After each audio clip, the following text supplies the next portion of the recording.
একটি চক্ষু চিকিৎসা সংক্রান্ত বিজ্ঞপ্তি সর্বসাধারণের অবগতির জন্য জানানো যাইতেছে যে আগামী 19 নভেম্বর রোজ মঙ্গলবার সকাল 10 ঘটিকা হইতে রাজধননগর মাদ্রাসা প্রাঙ্গণে রাজধননগর মসজিদ এবং মাদ্রাসা কমিটির উদ্যোগে আইএলএস হসপিটালের চক্ষু বিশেষজ্ঞের উপস্থিতিতে বিনামূল্যে এক মেগা চক্ষু চিকিৎসা শিবিরের আয়োজন করা হয়েছে।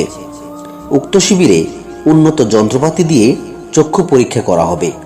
যাদের আয়ুষ্মান কার্ড অথবা মুখ্যমন্ত্রী স্বাস্থ্য বীমা কার্ড রয়েছে তাদের যদি চোখের অপারেশন বা ছানি কাটতে হয় তাহলে রোগীকে বাড়ি থেকে আইএলএস হসপিটালে নিয়ে অপারেশন করিয়ে পুনরায় বাড়িতে ফিরিয়ে আনা হবে সম্পূর্ণ বিনামূল্যে।